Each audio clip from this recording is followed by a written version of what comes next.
रामकृष्ण हरी माऊली. तर आज पौर्णिमेला सगळ्या पालख्या परत माघारी निघतात. तर त्यामुळं आम्ही सगळेजण दर्शनाला आलो. सगळे म्हणजे मी आणि माझे मिस्टर दोघंही पालख्यांचं दर्शन घ्यायला म्हणून आलो. सुरुवात माऊलींच्या दर्शनापासून केली. माऊलींचं दर्शन घेऊन नगरप्रदक्षिणा घालत, म्हणजे नगरप्रदक्षिणेमध्ये पंढरपूरमध्ये नगरप्रदक्षिणा घातली तर त्या नगरप्रदक्षिणामध्ये आपल्या सगळ्या संतांच्या पालख्या येतात. सगळ्या संतांची दर्शनं होतात. तर माऊलींचं दर्शन घेतलं. आम्ही घरातून 9ला निघालो होतो. तर यायला एक थोड्या 5 मिनिटाच्या फरकाने वेळ झाला. आम्ही पोहोचलो आणि माऊलींची पालखी काल्यासाठी गोपाळपूरला गेली होती. तरीही माऊली होते. माऊलींचं दर्शन घेतलं. त्यानंतर त्यांचं दर्शन झाल्यानंतर आम्ही शांतीब्रह्म एकनाथ महाराज यांचं दर्शन घ्यायला गेलो. तर एकनाथ महाराजांचं छान दर्शन झालं, कारण त्यांची पालखी होती.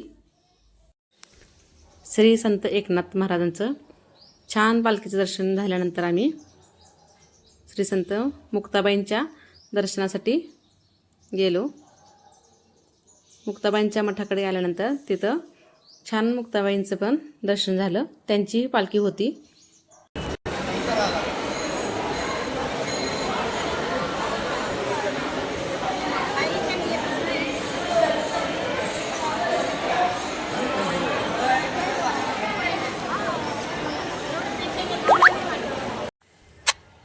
मुक्ताबाईंचे छान दर्शन झाले. त्यानंतर आम्ही दत्तघाटाकडे गेलो. गुरुपौर्णिमा असल्यामुळं दत्ताचंही छान दर्शन घेतलं आणि चंद्रभागेला खूप पाणी सोडलं होतं, त्यामुळे चंद्रभागेचंही दर्शन घेतलं. खाली जाता आलं नाही, कारण पोलीस होते. पाणी भरपूर असल्यामुळं खाली सोडलं नव्हतं.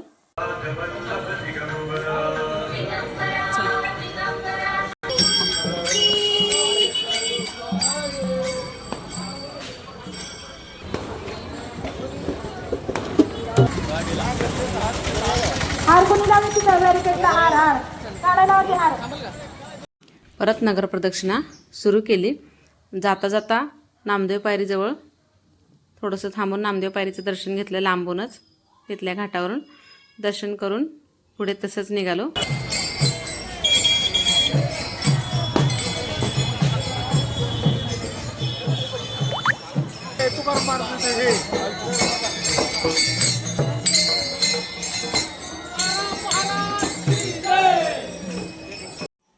पुढे जगद्गुरू श्री संत तुकाराम महाराज यांच्या मंदिरी गेलो, त्यांच्या मठामध्ये. तिथे गेल्यानंतर त्यांचीही पालखी गोपाळपूरला गेली होती. त्यांच्या पालखीचं दर्शन झालं नाही, पण तुकाराम महाराजांचं दर्शन केलं आणि परत पुढे निघालो. तुकाराम महाराजांचं दर्शन झाल्यानंतर नगरप्रदक्षिणा मार्गावरतीच पांडुरंगाचे छोटे मंदिर आहे. पांडुरंगाच्या दर्शनानंतर आम्ही चोपाळ्याकडे गेलो. तिथं शिखराचं दर्शन घेतलं.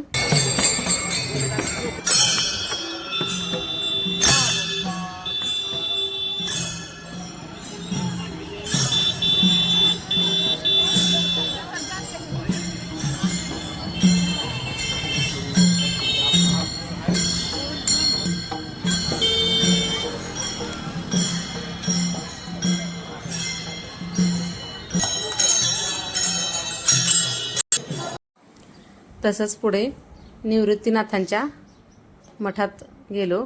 निवृत्तीनाथांचं छान दर्शन झालं. त्यांचीही पालखी गेली होती. त्यांचं दर्शन घेऊन आम्ही परत माऊलींपर्यंत आलो आणि तिथं नगरप्रदक्षिणा संपवली.